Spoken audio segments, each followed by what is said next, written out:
And thank you for joining me here today. I want to kind of preface this conversation in that I saw you at Town Hall communicating about the Stop Speeding in Russell program.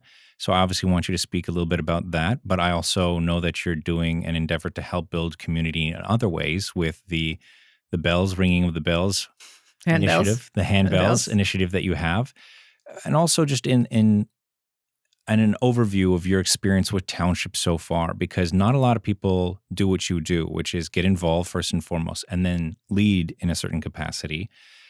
So I want you to share your experience about that, and also where you think you're going to be going next in this regards. And I'm sure you have a lot of details about all the programs in particular, and I'll be happy to ask questions along the way. But that's just the kind of the framing for this conversation that I want us to lead into. All right. Well, we moved to Russell in 2015. I have roots in the area. My mom was born in Vars. Divine Road is actually their family. Yeah, so it was a generational farm. I think it was my great-grandfather. I don't know all the history, but her maiden name was Divine. My parents met at a dance in Russell in 1948. So I have this affinity to Russell. And my brother and sister live in Vars. So when we were thinking of moving, Russell was one of the places, and my husband kept thinking it was too far. And anyway, this house that we're in came up, and we kind of took a drive by and really liked it. So we landed in Russell. And I have to say that now that I'm in Russell, I don't want to move anywhere else. It's a community that I have never felt. I shouldn't say that. We lived in Pakenham for a year and a half, much smaller, but had that same sense of community, which you do not get in the big city. So I was working when we moved here, and I had a job that was a very not 40-hour-a-week job. It was more like 60 or 80 hours. Like, it was a very intense job. So when I started to slow down and change jobs, I changed jobs in 2019, I think it was. I was able to maybe get involved in the community. So that's when I started curling. Like, I had curled before I started curling. So we met some people in the community, which was great. It opened our eyes to the world of Russell. We met these people at the curling club who just embraced us. And now we have curling buddies and golfing buddies, we call them. And it's great. So curling and golf seemed to be the thing. I think it was more, we had these wonderful neighbors that moved in next door to us, probably in 2020. And they commented on the traffic and going by, and other people had commented on the traffic going by. And so it was thought that perhaps there should be a questionnaire going to the people of Craig Street. What did they think of the traffic? Did they have concerns, and blah, blah, blah. So that little flyer was placed in all the doors on Craig Street from Hamilton to Concession. And at the same time, I believe we said, do you want a sign? So from there, people reached out to us. That's how it all started. They reached out to us. So anyone who reached out, we then went to their door and talked to them personally. And that's how the petition started. And they got the sign. They purchased a sign for $10. It just covers the cost of the sign. And then when we were chatting about Craig Street, we thought, well, is there a problem in Russell? Like, we didn't know. We only live on Craig Street. So out of the woodwork, we get these emails, because we had this craigstreettraffic@gmail.com. These people were emailing us. Could I have a sign? Could I have a sign? So myself and our neighbor, we were going to these houses on Central Park and different areas, not just on Craig Street, Castor. And so they got a sign. So it kind of like blew up. So I got to speak to all the individuals who reached out to us. And everyone who signed, they were all obviously concerned about traffic and speed. And it wasn't really volume of traffic, because Russell's growing. You have to expect there's volume of traffic. It was the speed and the number of trucks going through on Craig Street that have to go around that corner at Concession to. So those were our concerns. And So everyone we spoke to had the exact same concern. So it just grew from there. And then, but we had to get all our facts. So one day I received an email and I was like, oh my gosh, it's from the OPP. Like I'm a person that doesn't like to break any rules. So I'm going like, so he said, please contact us about, it was our flyer. Somehow they had gotten our flyer. So I went over to our neighbor's house. And so on speakerphone, we called this OPP fellow and constable out of Rockland and, had a conversation. We were thrilled. They would come and do some speed, like give tickets out on Craig Street. We thought, yes, we've done it. So the car came. It was outside our neighbor's house right there. And it was school was coming out. Like it was the 40-kilometer kicked in, the 40-kilometer zone kicked in. So we went up, my neighbor and I went up to the constable and said, thank you for being here. We're so grateful. When do you issue tickets? He goes, so you have to remember it's 40. He goes, well, probably when they're going over 60. And we went, pardon me? When they're going over 60 kilometers an hour, I'll issue a ticket, maybe 65. And I went, really? What about in the 50s? Oh, maybe high 50s. So we were, I don't know what the word was, just someone had taken a balloon and popped it. It was so disappointing. So I continued to engage with this constable and I found out that basically, even though it's the constable's discretion, they want to ensure that if they issue a ticket, that it's not going to get disputed. Because if it gets disputed, they have to go to court. So it all gets down to resources, financial and human and whatever. So then we realized the OPP weren't going to be any help. So we got even more disappointed. So anyway, so that was one avenue. And so then we did our own speed study. We got a speed gun and we did our own speed study. Yeah. And we got it calibrated. We had a retired Ottawa police officer who came and calibrated it for us. And we did our own speed study. And yes, people are speeding. And that's where the results that we presented at Township. So with all those facts, then I and the little group of us, and we met with every councillor. Two of them were together and then the others were individual. And they were all absolutely on board. Something has to be done. They're concerned. Like it's the huge concern is obviously when they speed over 50, if somebody loses control in a residential area of Craig, there's a lot of pedestrians. And especially from parklands to Forced Road, it's very narrow. So if someone loses control and there's people on the sidewalk, because there's no shoulder, they're in trouble. So that was all the facts that we took and made the presentation that you heard at. And you were there. They were all empathetic. The council, they were all, yes, there's a problem. There's a problem. There's a problem. So, and one of the things we had been told is that they were considering photo radar, but we had been told it was really expensive and the chance of getting photo radar was, very, very slim. So when we went back in January, were you at that meeting? January 30th, I think it was. I can't remember. It's all blur. So we had been told that they would come back in January with comments, I guess, about our presentation. So I'd been watching the agenda and I saw we were on the agenda. So I attended the meeting. And so the work they're doing on Craig between mill and concession, which is all sewer work, they had already planned on doing a pedestrian, like the fancy pedestrian with the lights. And they're putting a sidewalk on McDougall Park side of Craig. And they're doing a bump out. So those were already planned. So, and that was basically, so all the things that we asked for, none of them were there. They did, we didn't ask for this, but they're doing it, which is great because some people had asked for it. Right now on Craig Street, there's 2 places where children can cross to go to school. One's at McDougall and one's just in front of the school, just at Mill.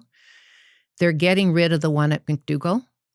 So that crossing guard is going to go up at Craig and Concession. So the children can cross with a crossing guard. So that's one person who lives close to there was very thankful about that. And the 40-kilometer speed sign that we did ask to be moved because it's kind of hidden by trees, they will be moving that. But the big thing, so I can't say I'm really disappointed. We were after the meeting, but they had a much favorable view of photo radar after that meeting. So is that because of us or just because they realize that they don't have any other solution? The OPP can't help them. People speed. It's a residential area. Something has to be done or there's going to be not good things. We asked about a truck route. Like really, there needs to be a truck route around Russell. And they said the reason we were experiencing so many trucks this past summer is because of the bridge on 400 that was being repaired. So I guess we'll find out. But we really noticed the trucks going by this past summer. But because 200 is the road they would use to go around, it's not at the caliber for trucks. And I don't know the cost. They just told me 20 years ago or 10 years ago, it would cost $20 million. So today, what would it cost? So the chance of that happening is very slim from what I've been told. I have to say, in most cases, a lot of the trucks that go through Craig Street, they do appear to adhere to the speed limit. It's just that they're big and rattly and the roads, are clay. So it really does impact the area. So if photo radar comes in, I think that stop speeding in Russell has helped that. Don't know for sure, but yeah, right? But it would be. And people have to understand this is to catch the people that are going whatever I think photo radar is 10 kilometers over. So if you're going 11 kilometers. So if it's 50, that means you're going 61. And if it's 40, it means you're going 51. And there's a reason that the speed limits are there, especially when children come out of school. It's a no-brainer. Like, just do the speed limit. Even the people who live from Tim Hortons up to Hamilton, it turns 80 after Hamilton. Their complaint was at Tim Hortons, people speed up right there to get to the 80. So they're whizzing by their houses. So everyone has concerns. Speaking on Central Park, I was told by Jonathan Bourgon that they're putting speed humps on Central Park.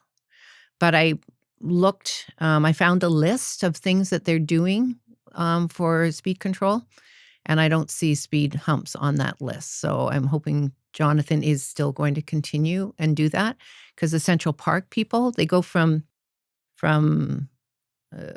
Concession, what is that? That's North Russell Road, I guess. North Russell Road to Edie. There's no stop signs at all. Mm-hmm. And people whiz through there like quickly.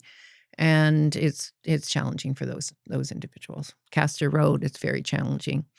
So our Craig Street got all this information, or Stop Speeding in Craig Street got all this information. People tell me that at Edie and Wade and Castor, there's going to be an accident.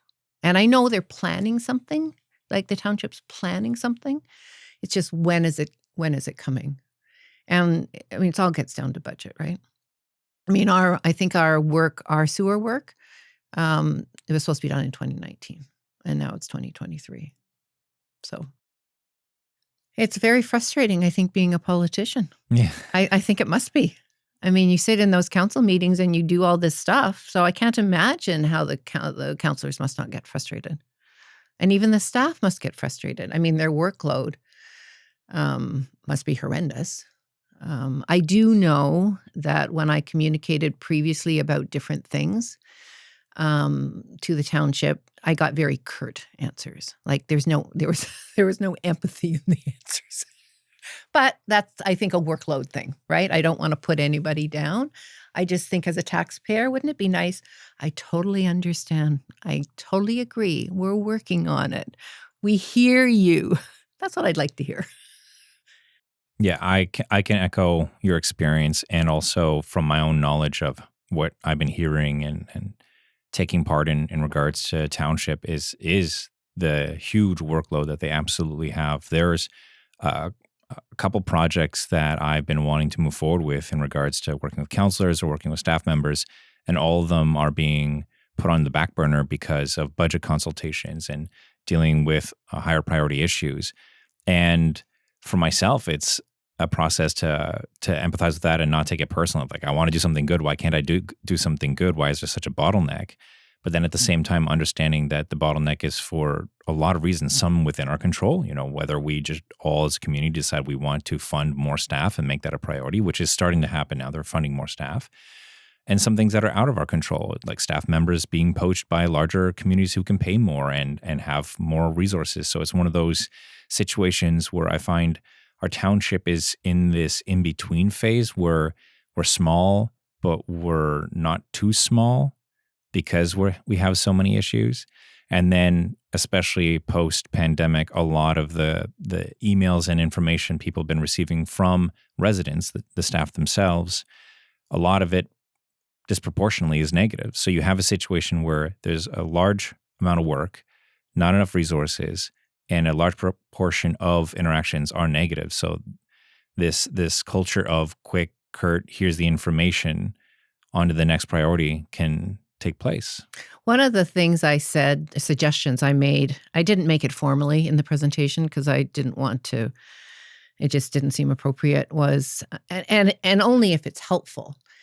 Because of all this communication coming in to Township takes time. They have to read it. They have to respond. They have to whatever.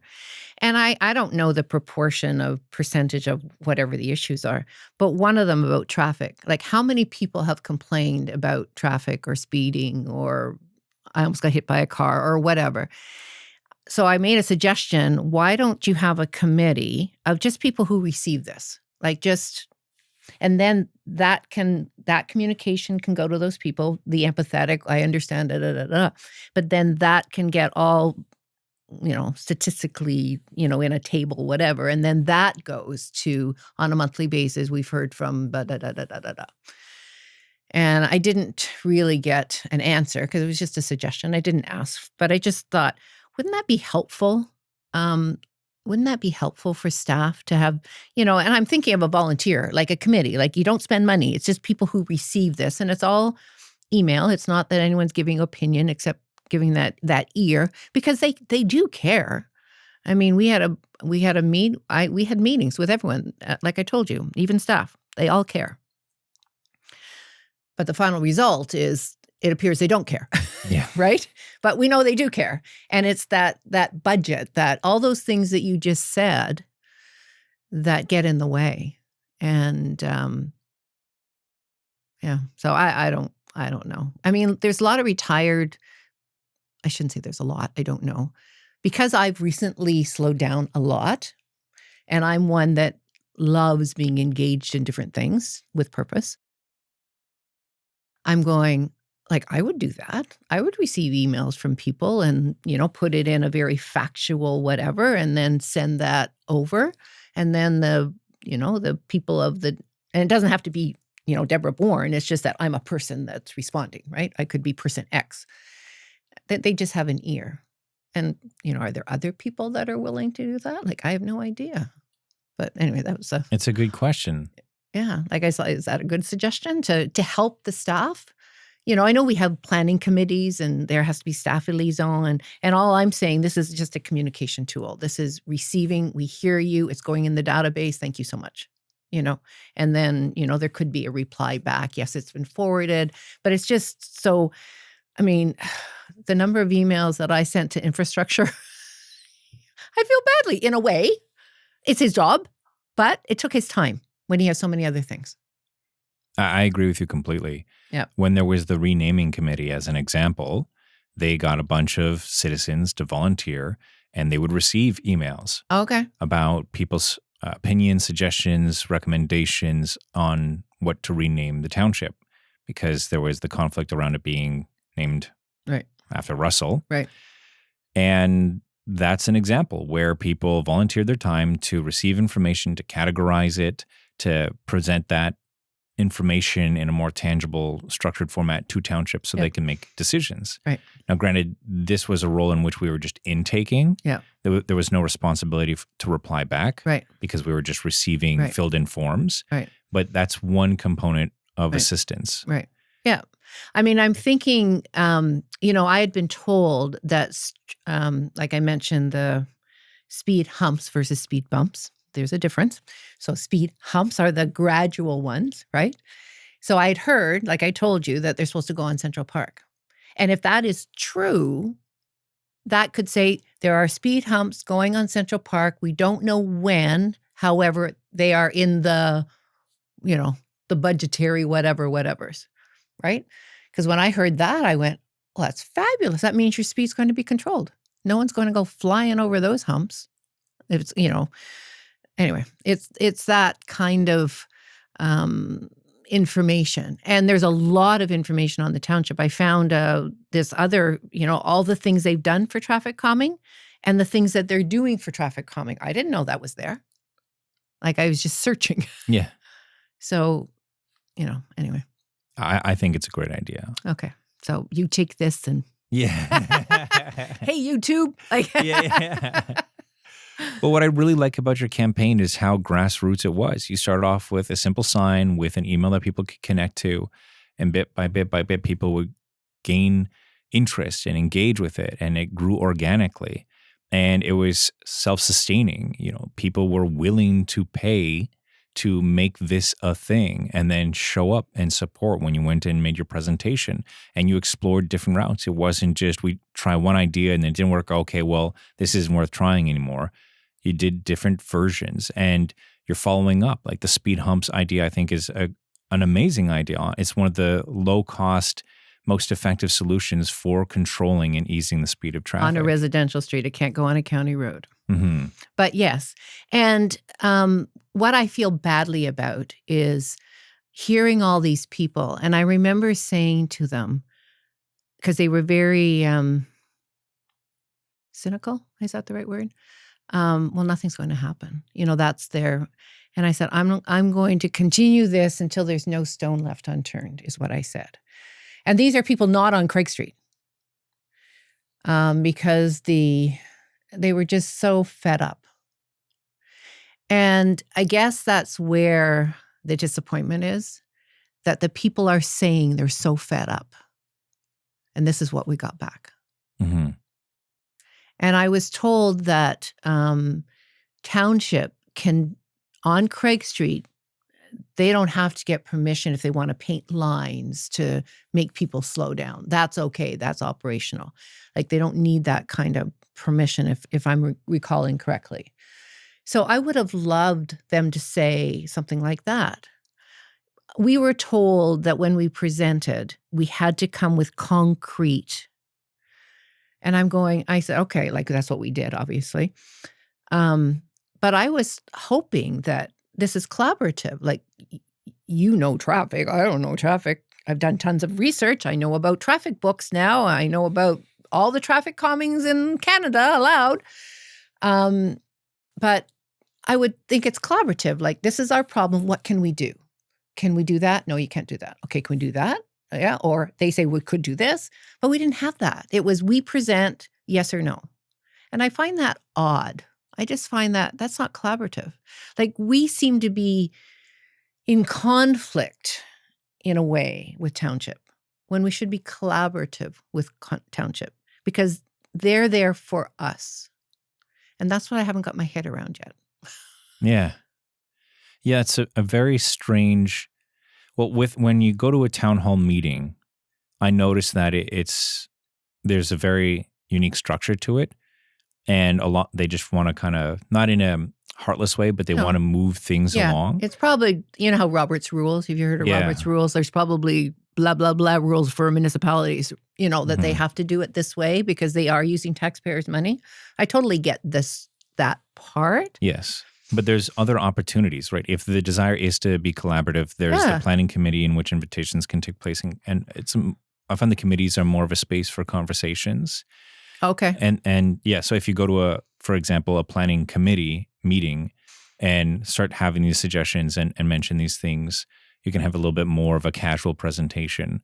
I've seen that with the library board that I'm a part of, and also when I was just going as a public member to observe all the different committees before the last election that took place. Okay.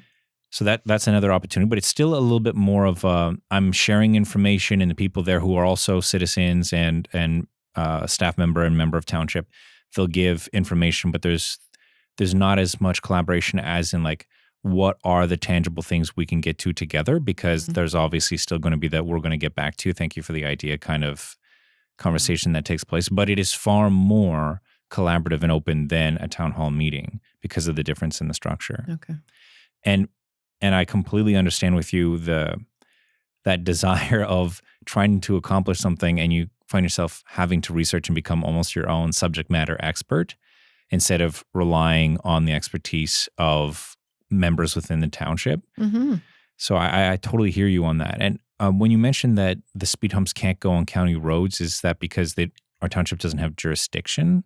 Or is Our township does not have jurisdiction on a county road. It has to go to the United Counties of Prescott-Russell. So it is technically possible to have a speed hump on a county road? I'm not so sure about that. And one of the counselors did say to me, you can't have a speed hump. You wouldn't want a truck going over a speed hump. And when he said that, I went, yeah, he's probably right. And maybe that's the reason, because you have a dump truck going on over a speed hump with stuff on it, and you have houses right there and people right on the sidewalk there.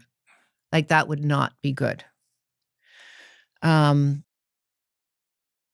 think I heard Jonathan Bourgon say speed humps are possible, but probably not probable, or something like that. And when I did my research, I had a really hard time because there's all these traffic books, like there's many traffic books. So I'd have to have found the traffic book that dealt with county roads and what's allowed and what's not allowed. So I don't have the answer to that question, but I don't think I wanted a tractor trailer going over a speed hump if they weren't watching. If they were watching, it'd be fine because they'd they'd go down to like 5 kilometers an hour because, but if they had their big load, it would not be pretty, right? So I don't have an answer to that question, but it is challenging with a county road. Just because any resolution from the township has to go to the United Counties for a county road. So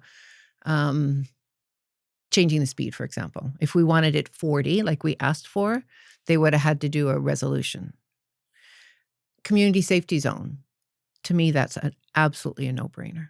That would have had a resolution to go to United Counties. I believe what was said, that they're going to wait until the road work is done, and they're going to see if that makes any difference to the traffic. Of course, we are very pessimistic because it might do something for the traffic between Concession and Mill Street, because that's where the pedestrian crossover is, and that little bump out by the school. But it's sure not going to change the speed from Mill Street to Boundary. Like, they're just, once they get through that, right? And the Russell Public School, Jonathan Bourgon, actually, he said, I went to visit, not the school, but I went to visit at school going in time. And he goes, it was, I can't remember the word he used. He said it was bedlam. It was crazy. It was like he realized the danger to the children. And the principal of Russell Public School actually changed things to help the parents and the children going into school. He has more people coming in through Mill Street. I don't know. They closed the gate at McDougall, so they can't cross, those things to make it safer. Like, it's just not safe. So community safety zone, like they have on Concession, community safety zone just means if someone gets caught speeding in a community safety zone, the fines are doubled. That's all it means. It's 2 signs.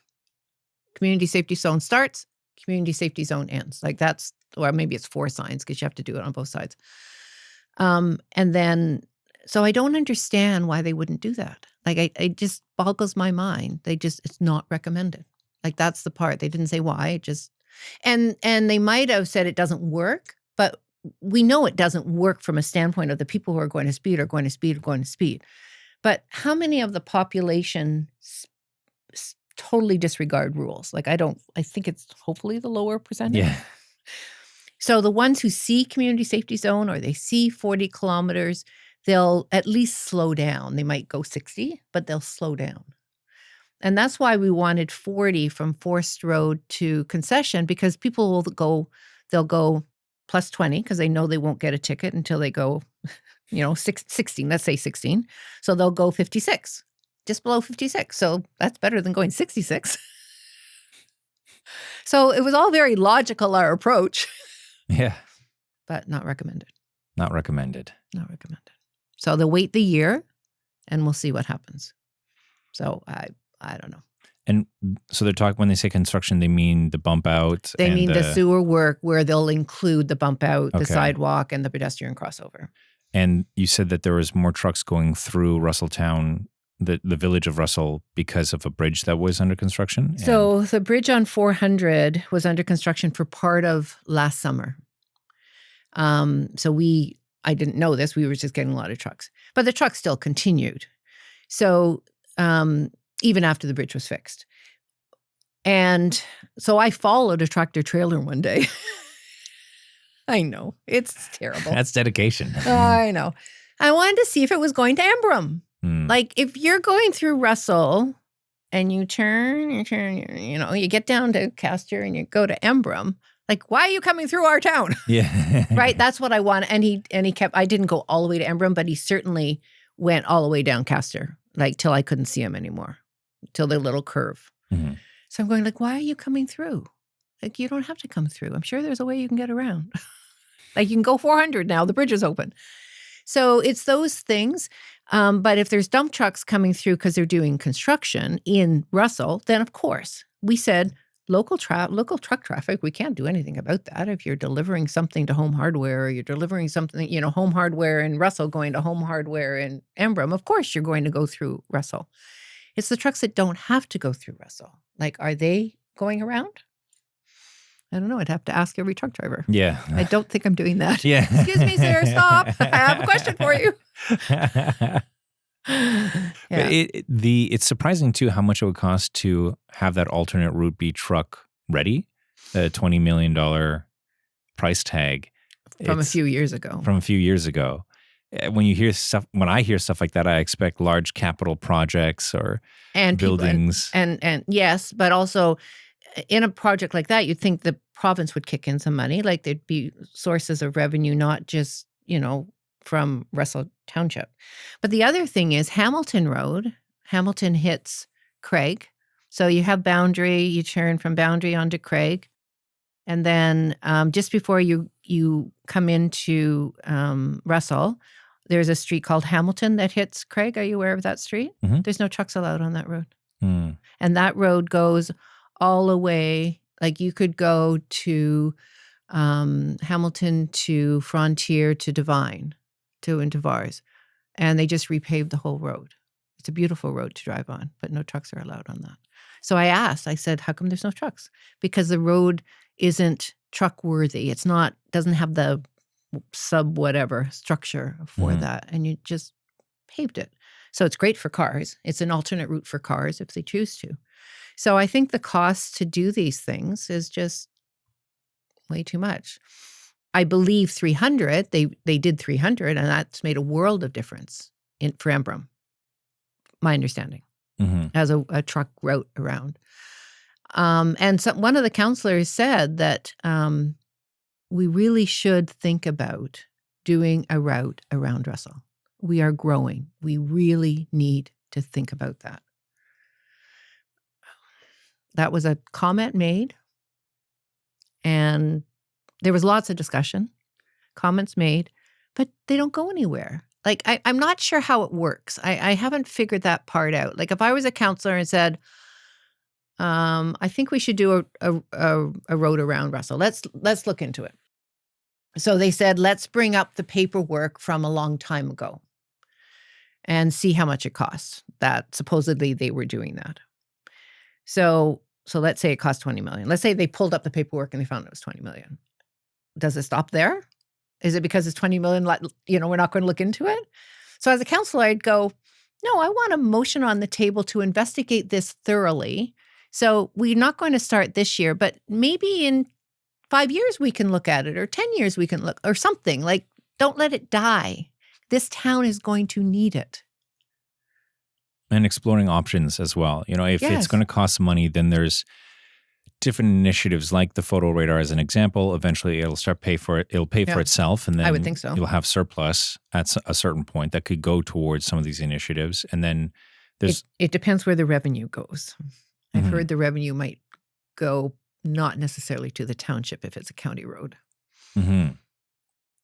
Yeah. So that's where larger collaboration is required, and that's where it adds even more complexity to our township, honestly. Oh, of course. The two-tier system. Yes. Where you feel like something is just in front of your front yard, and it turns out that the powers that be exist somewhere else that you don't have a relationship with or an understanding of. And quite honestly, when you're in township bringing up these situations, it's usually just a sentence that you receive of, oh, that's county's responsibility. There isn't a follow-up of how to guide you towards that better understanding, as you're mentioning, like what are the reasons why things are the way that they are, that greater conversation. I completely agree with you. I was reading some minutes from the United County, the planning something of United Counties. I don't know if it's a planning committee or whatever. Anyway, it has to do with infrastructure in some way, because they were talking about bollards, those plastic things that go in the middle of the road. And I looked at the people who attend that. There's no one from Township that I know of that's on there. They have an infrastructure person, but it's a United Counties infrastructure person. So I was thinking, if we did a resolution to get bollards, or maybe we don't need a resolution, but this, whatever, it wasn't Russell asking, it was somebody, another town within the United Counties was asking for bollards. And they said, the request came, and they had a discussion, and they either agreed or they disagreed. Like, either way, it doesn't matter. But it was just this group talking about it. And I'm thinking, but those people who asked for it, is it the mayor who's even on that? Like, I don't know who's on that committee. So if, let's say, the infrastructure person says, no, I don't agree with it, and they have a discussion and they vote, they don't agree with it, they're not doing it. What happens about all that, the people in behind who want bollards because there's a big concern? Yeah, it just seems very, I know someone on Craig Street wanted the speed limit on the portion towards Boundary to be reduced. I read that in the minutes.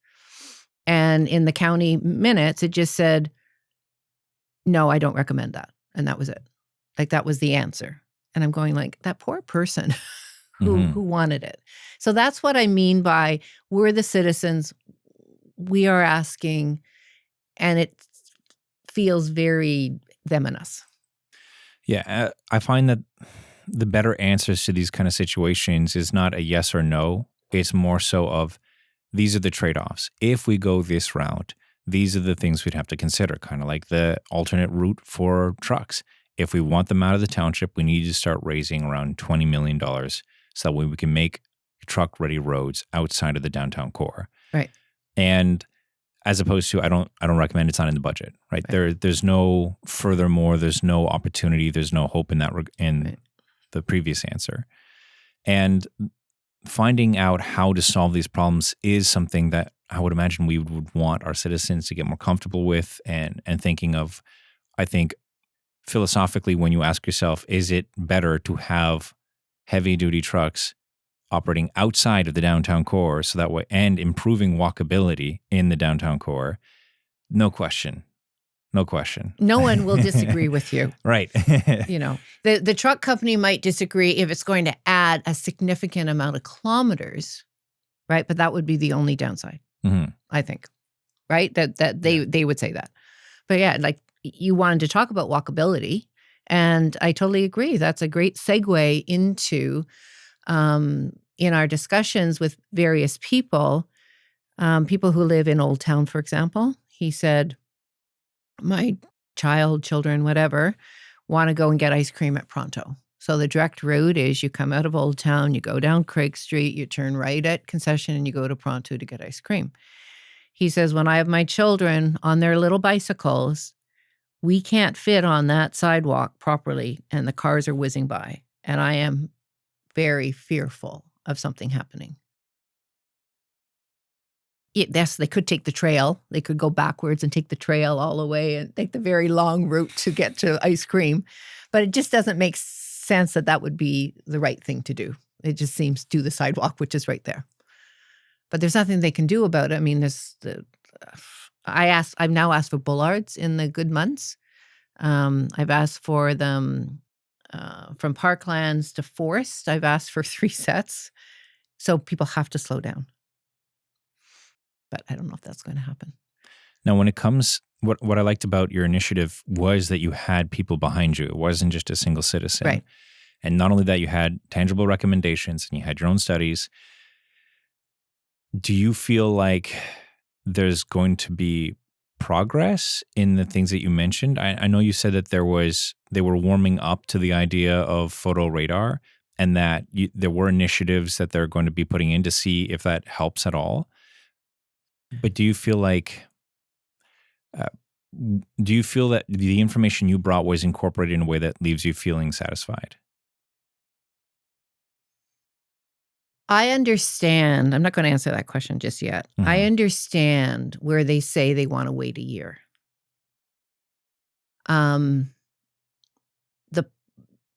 The dissatisfaction is that something as simple as community safety zone, which I think it doesn't cost a lot. It might take somebody's time because I think the province needs to know about it to put it in their big book of community safety zones.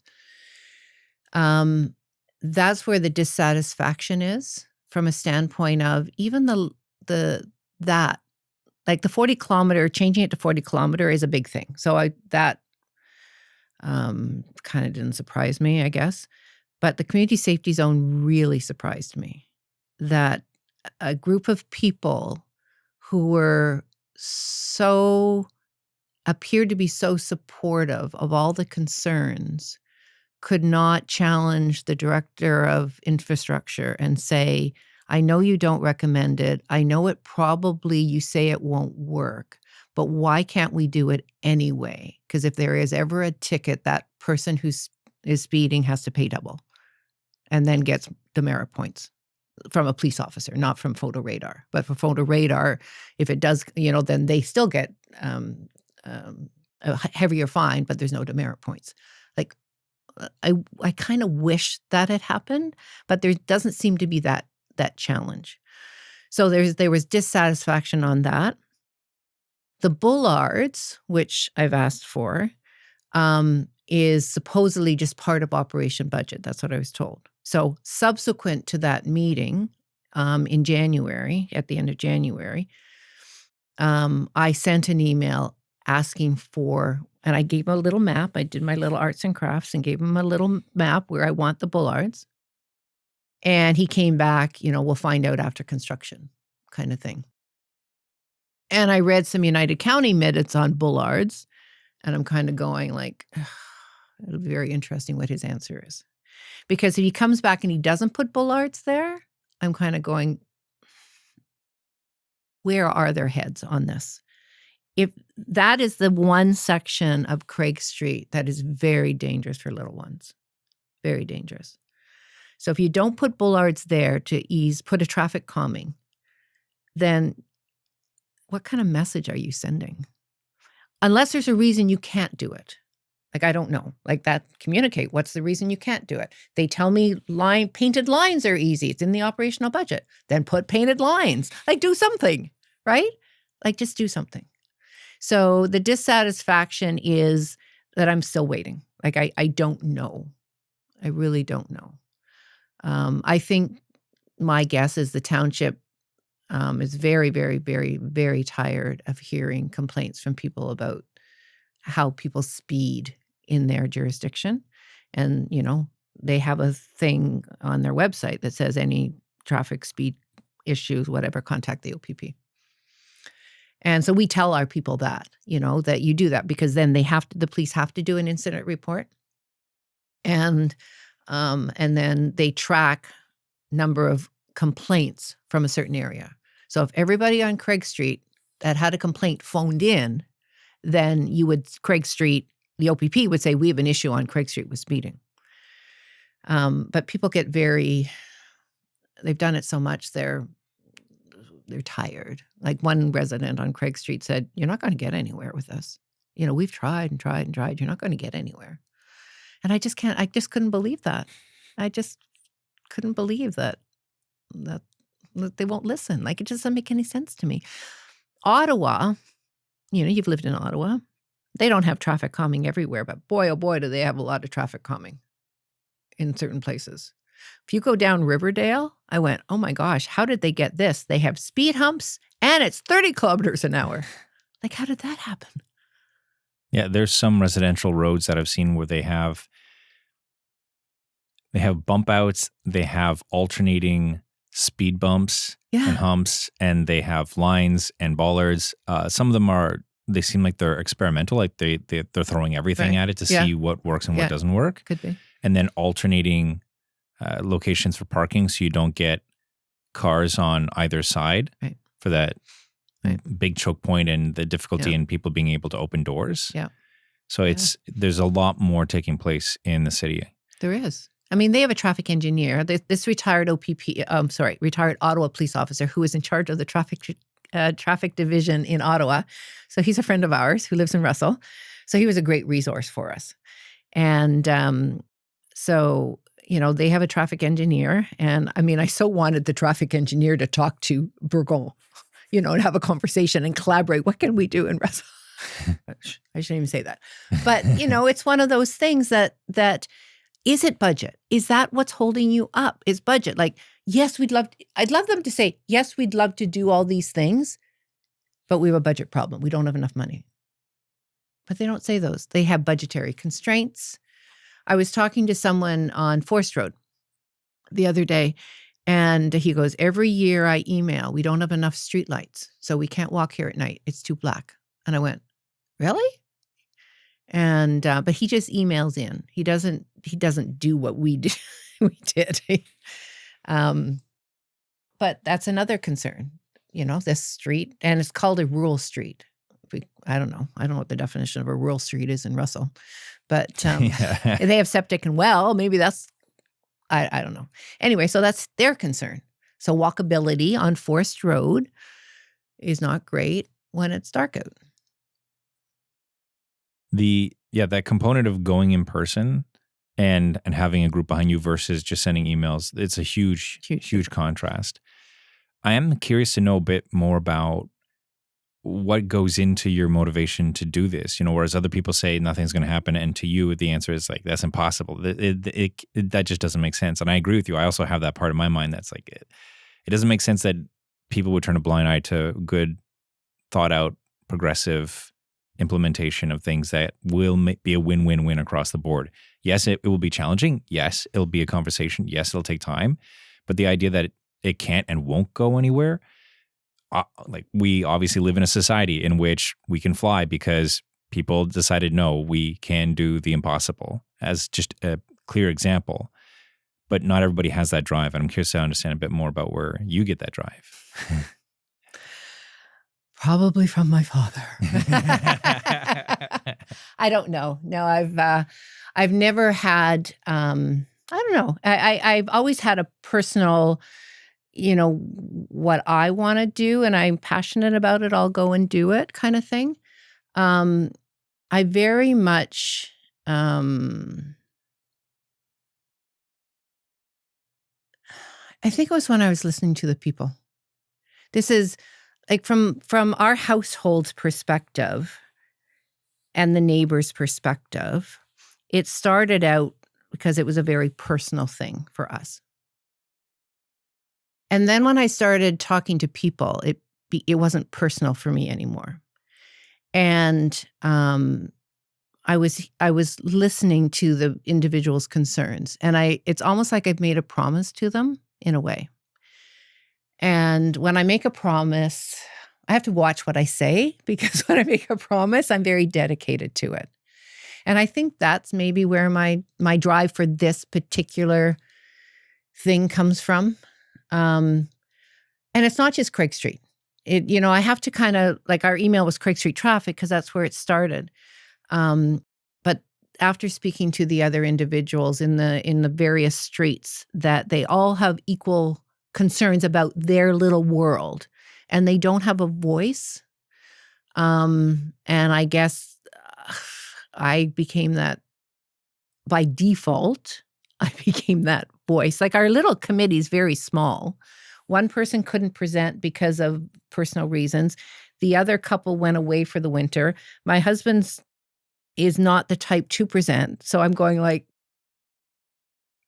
I guess I'm presenting. And it's good. It's a good growth moment for me, right? To do that.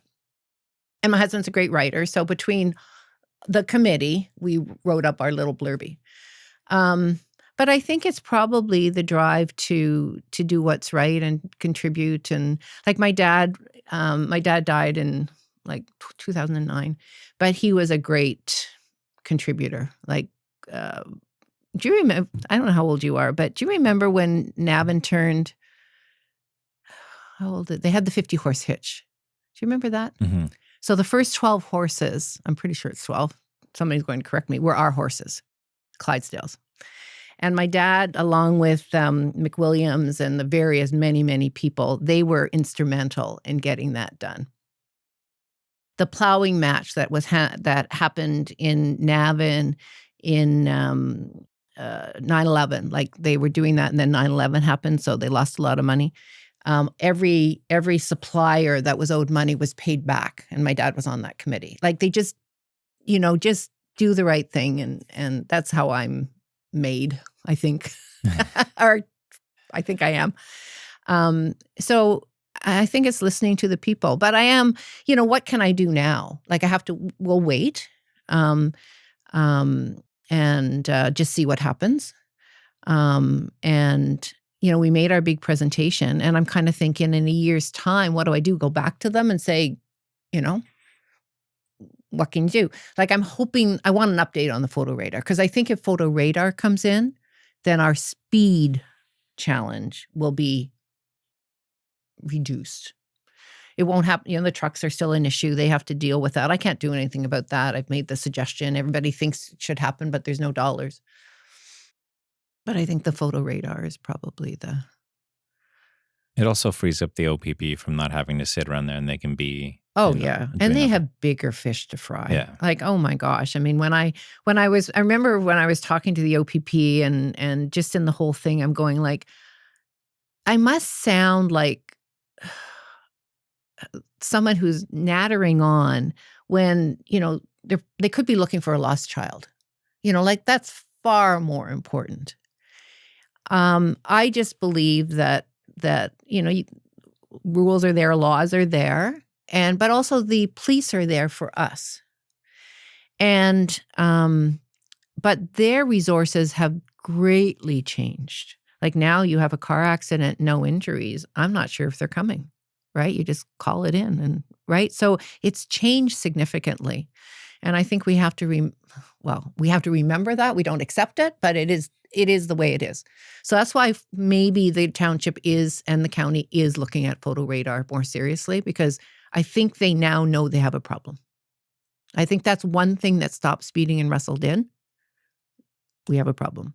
On the residential streets, they can do speed humps. So that handles that. The fact that at Edie and Wade and Castor, they haven't done anything yet, I must be budget. I know they were, I think I mentioned it's either a traffic circle or streetlights, but, tell people that. They don't know. They just saying there's going to be a bad accident here one day. And we don't want that. So. Has this experience changed you in being interested in more or less in being involved in the community and taking a leadership position? I've kind of separated this stop speeding in Russell. This was a kind of a very unique thing for me, to the volunteering that I do. Like as I told you, I volunteer at the curling club and I teach the Little Rocks. And I've started this handbell thing. So that to me is a volunteer stuff. This Stop Speeding and Rustle, it was all consuming. Like I have to say, it was all consuming. Like my husband said when after we presented, he went, okay, in his mind, that's it. That's it. Yeah. like I was off, sorry, I have to go get petition signed. Oh, I have to drop off signs. I have to reply to emails. Like it was very all consuming. And it was not something I was prepared for at all.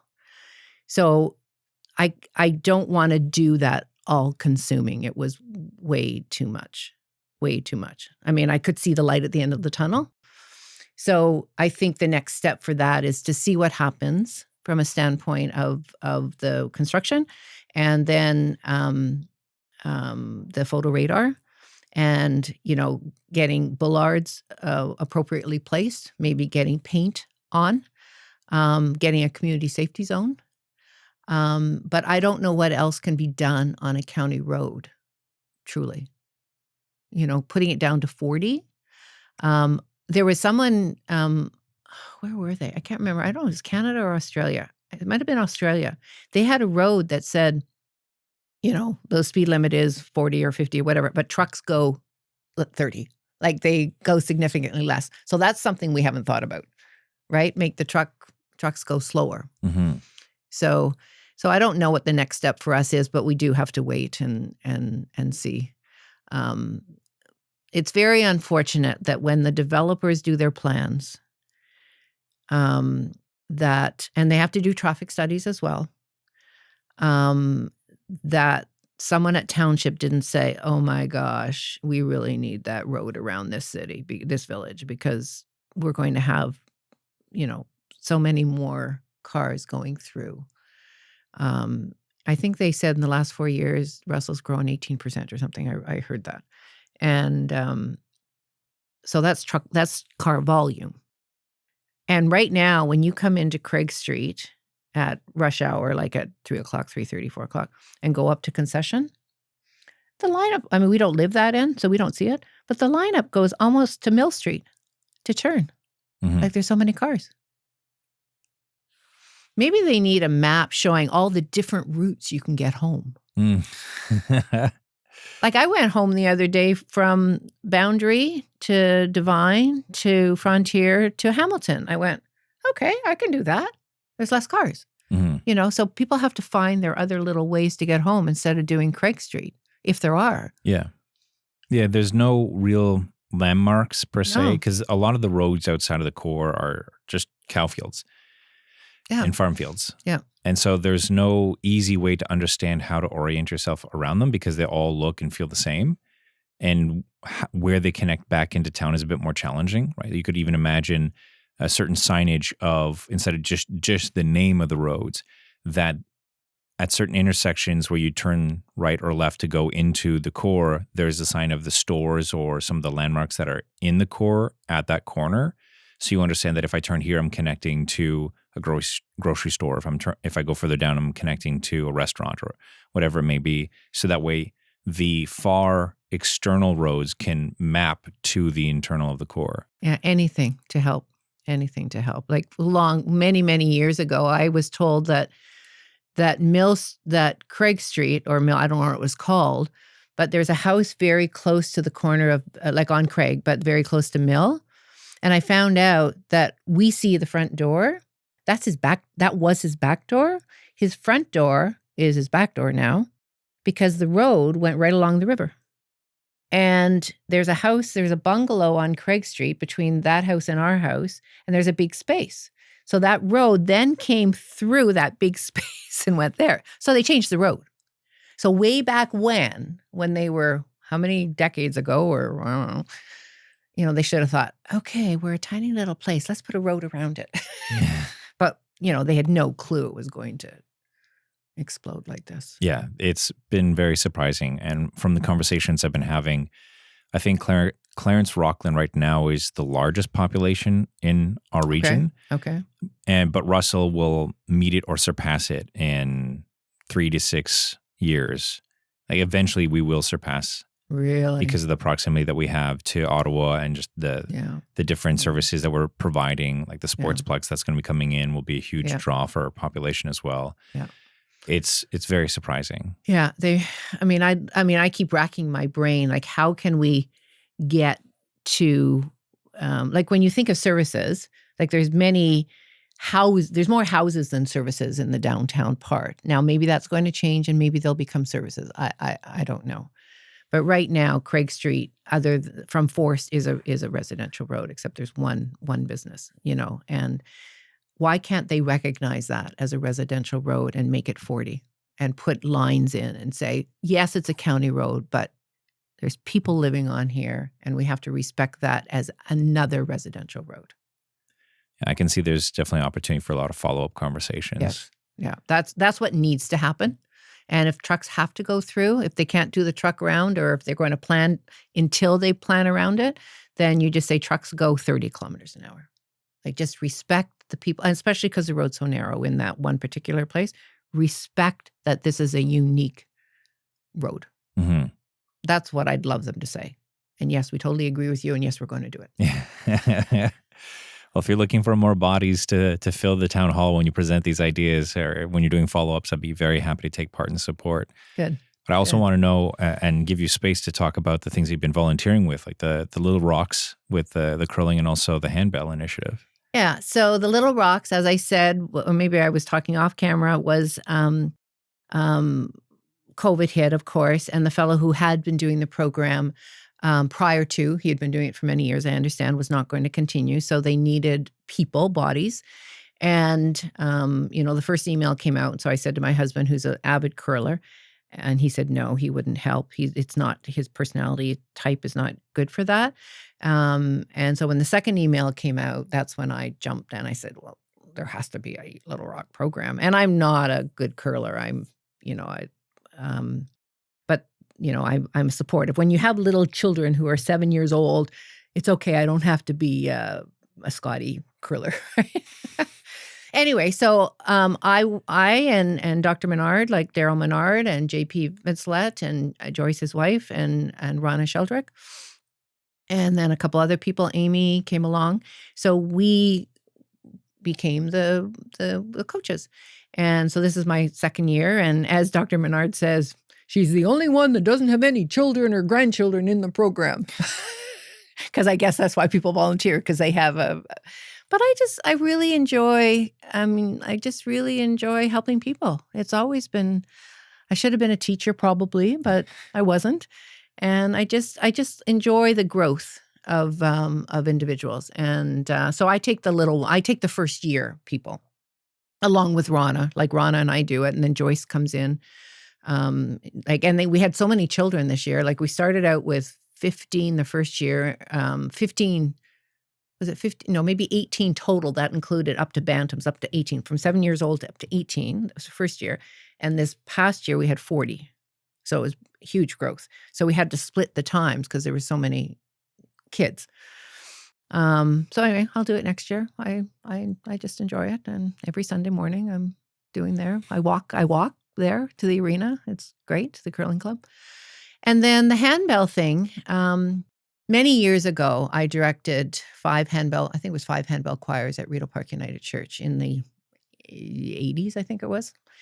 And I have my grade 8 piano and grade 2 theory, so I have that knowledge. And I was asked if I would lead the handbells. I had played handbells for about a year as a teenager. And so I said yes. And so I had grade 7 and 8. I had a high school. I had seniors. I had adults. And I just enjoyed it. And then after 8 years, I started working full time. It was just too hard to do it all. So I gave it up. I had taught piano as well. And I just gave up that because you have children and whatever. And then fast forward here, like many decades later, and I had read about blue zones. Do you know about blue zones? Yes. So I'd read about blue zones. And I would like, sorry? But just to give a context quick, to, okay. So blue zones, I think there's 7 places in the world where people age healthily. So they die at older ages. Like there's many people over 100, but they could be less than 100. But they're healthy. Like they don't really take a lot of medication, and they just age healthily. And so they did studies as to what happens in blue. Like, why are these people doing this? Like, what's happening? And it's what they eat, of course. And different blue zones have different foods, but it's what you would, I guess, believe is healthy. A lot of beans and not a lot of red meat and a lot of vegetables and fruit and things like that. You have social groups. So they say the most important thing is to have social interaction and then family around. But social interaction and walking, like walking is another big thing, being active, having purpose, all those things. So I said I got this brainwave. It just kind of popped into my head after reading the Blue Zones book. What can I contribute to Russell? Because it's such a vibrant community. Like the people are just so down to earth, like just friendly. And I've lived in Ottawa my whole life, except as a little one. I was out east for 5 years. But as an adult, I've lived in Ottawa, and I've moved, silly me, 15 times within Ottawa for no apparent reason, but I just moved. And the only other community was Pakenham, where I felt that sense of community. And that's really sad that, now maybe it's because I moved many times and I didn't get to know too many people. But in one, I lived 12 years. Another, I lived 7 years. So lots of ample opportunity to get linked in with the community. But when we moved here and when I slowed down a little bit, I just met people and the things that are happening in Russell. Just like in Pakenham, they had something once a month. Here we have something like once a week, it seems, or more so. So I wanted to add to that and be my little blue zone contributor. So I thought, what if we had a handbell group? Because the thing about a handbell group is it uses your brain. It's very social. It's very fun. You're creating something, and you can give back to the community. So I polled my friends and my curling buddies, and they all thought it was a grand idea. So the Ontario Guild of English Handbell Ringers. Why are you laughing? I just love that title. Oh, okay. that a guild exists for such a cause. Yeah. Have 2 sets of choir chimes and 2 sets of handbells. So a choir chime is a less fragile instrument. And I'm trying to get that for Russell Meadows. But anyway, so I have on loan for 2 years a set of 3 octaves of handbells. So every note is like a note on the piano, and the smaller the bell, the higher the note, the smaller the bell, and vice versa. So my curling buddy ladies were so supportive. So in my living room, I squished all the furniture together, and I had 8 ladies playing handbells. We started in September, and we played in the Russell Parade. We memorized Jingle Bells, and we played and we played at Rappa. So I had to get a sponsor. So Rappa graciously agreed to be my sponsor. And what that means is they didn't have to pay any money. They just had to ensure that they would agree to sponsor these bells for 2 years. Well, 1 year, and then we extended it. And we had to put the handbells on their insurance. So Dave Rama, who doesn't know me at all, I just called him up and said, "Oh, this is me, and this is what I want to do." And he goes, "I think it's a grand idea. Let me go to the board. Yes, it's done," kind of thing. So I'm very thankful. So they had their play last fall, so we played at intermission when the seniors were there, just to give some exposure. So because we wanted more members. So in January, we started up again, and now we're not in my squishy living room. We're downstairs. I have a room, and I can accommodate 12 ringers. So I now got my 12th ringer. So we have 7 pieces that we will have ready, and we really want to play at the 125. Anyway, I'm one of our bell ringers is the president of the Horticultural Society, Peggy Holtz. So we're going to link with her. Like, she's involved in the planning of some sort. So we're going to link with her, and we're going to play our pieces wherever they are. And we're also going to do a sing and ring at Russell Meadows. and take the bells and it's singing old favorites. And I'm trying to get choir chimes from this same Ontario Guild to use at Russell Meadows. We'll keep them there with the activity, and I'll go in every week or every 2 weeks, whatever it works out, and work with the residents and have fun. The ladies and it doesn't have to just be ladies, by the way, but it turns out it's just ladies. They say they're having so much fun, and they love the brain challenge because we give them, whatever pieces and music, and they have 1 bell, 2 bells, or 3 bells, depending on the piece they're playing. And they're just thriving. So it's my little tiny contribution to their aging healthily. And there's one lady in it still, she has no music. We give her 1 bell and she follows along. So she's learned how to read music. And that's the beauty of Handbells. I'd love to have another group. I'd start another group of people who know no music. And that's one of the reasons I started is if you never had the opportunity to learn music, here's a way you can learn it for free because I don't charge anything.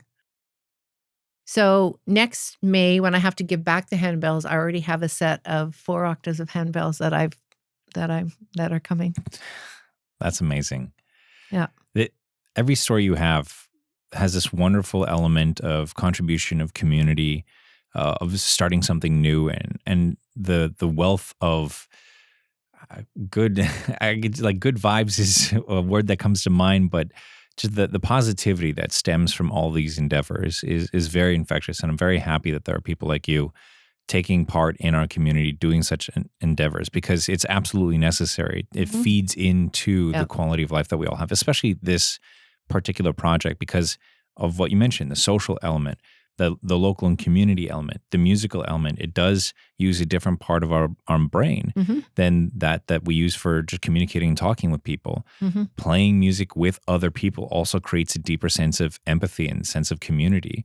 And it's far less intimidating to ring a bell than to try to sing as a choir, as an example. Yeah, you have support there too with your other bell ringers. Just don't make a face. They won't even know you made a mistake.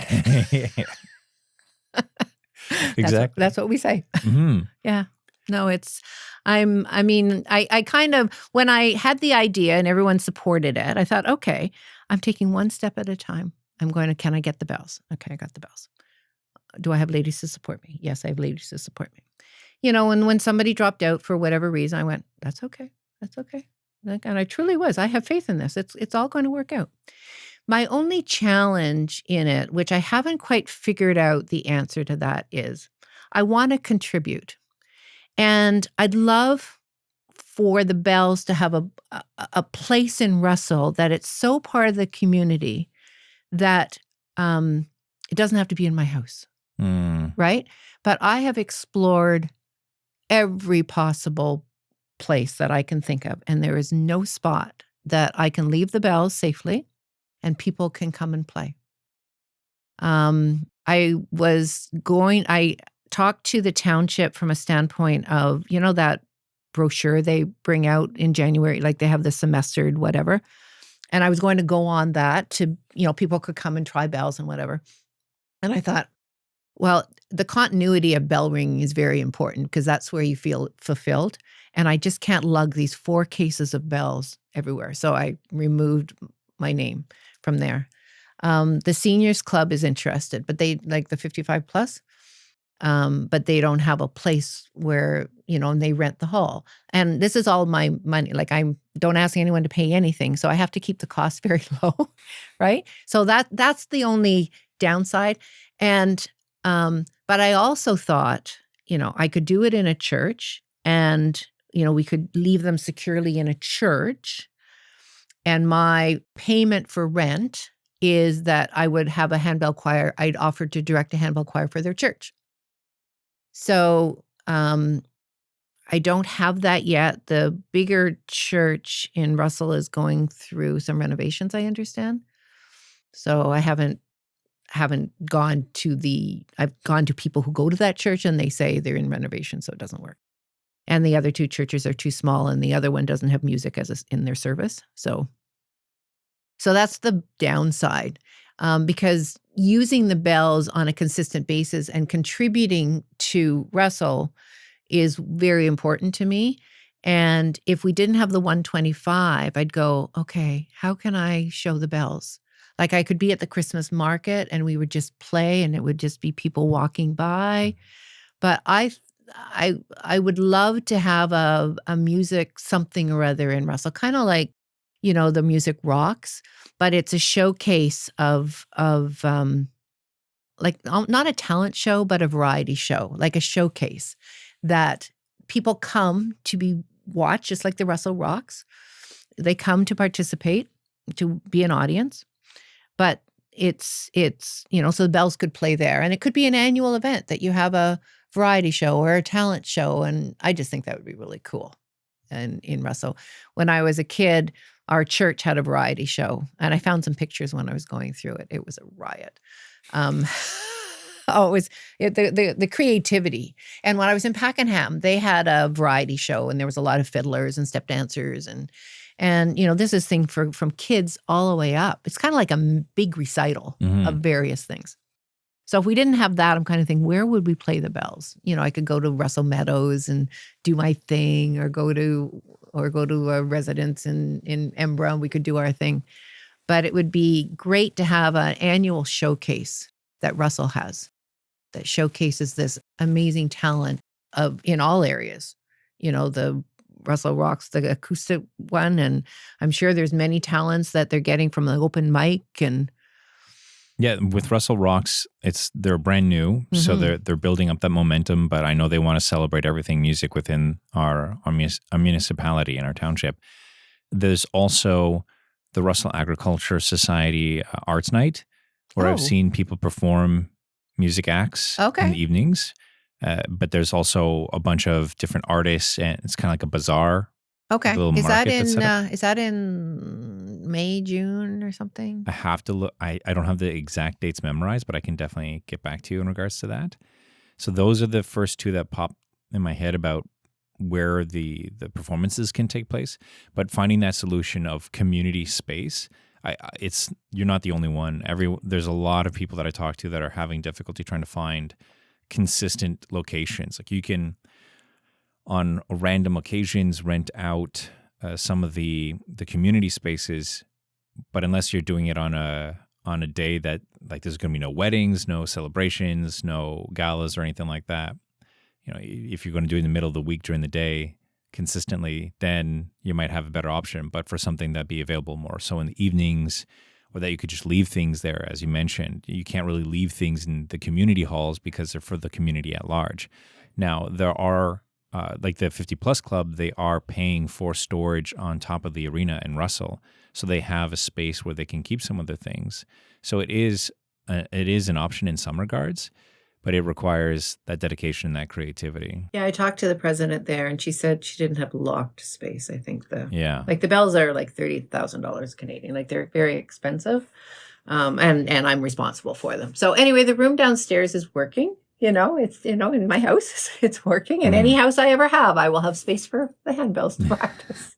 It's very important to me. But I'm thrilled with the ladies, what they're getting out of it.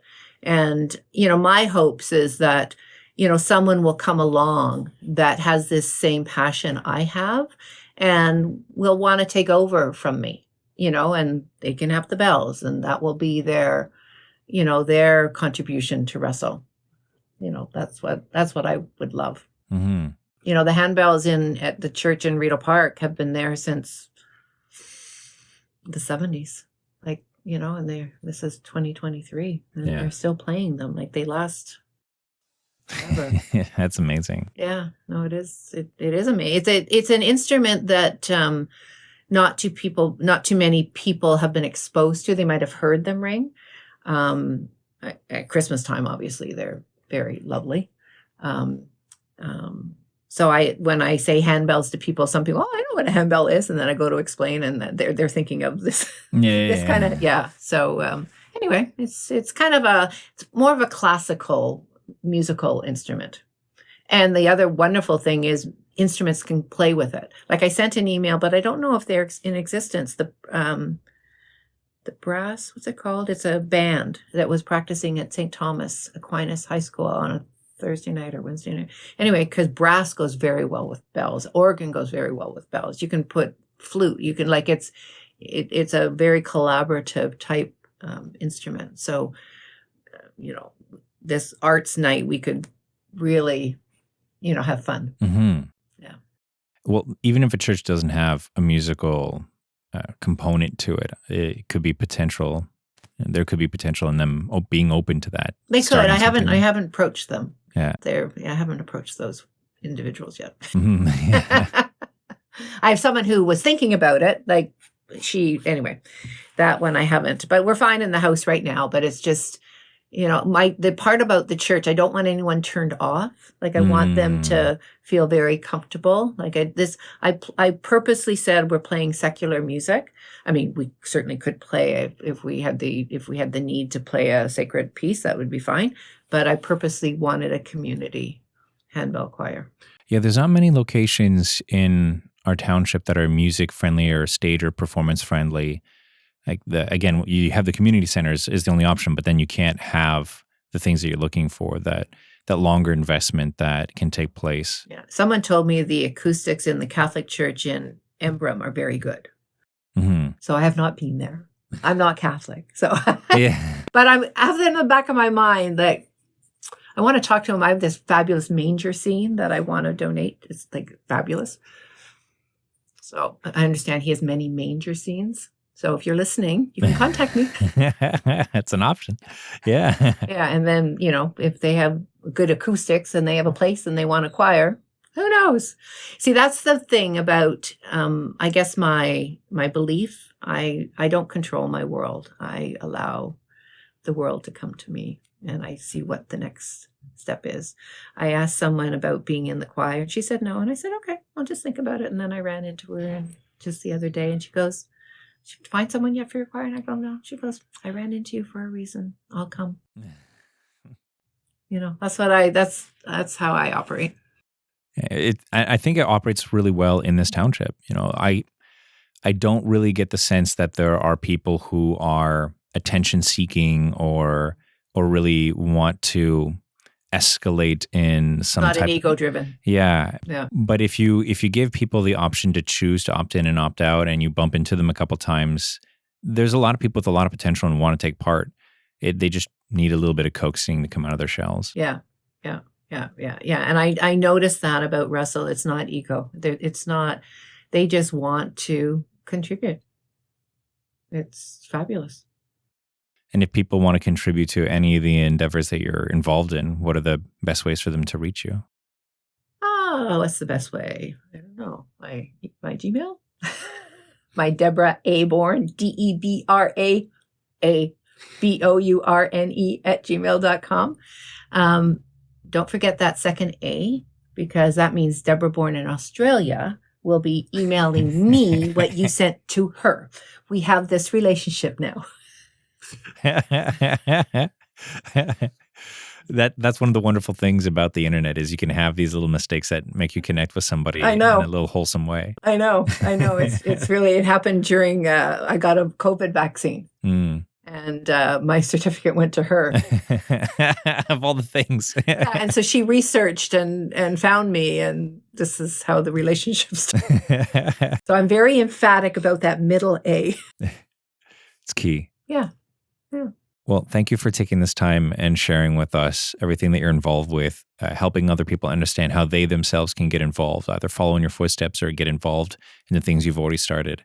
I really do hope that you find more opportunities for the Handbells and any of these Blue Zone initiatives, because they add volume to the wealth in which our township is swimming in. And I don't think enough people really realize it, especially coming out of the pandemic. I want to support any endeavor that gets anybody out of the house and engaging with fellow residents, because it'll only reap such a reward that is almost intangible to say in words. It is intangible.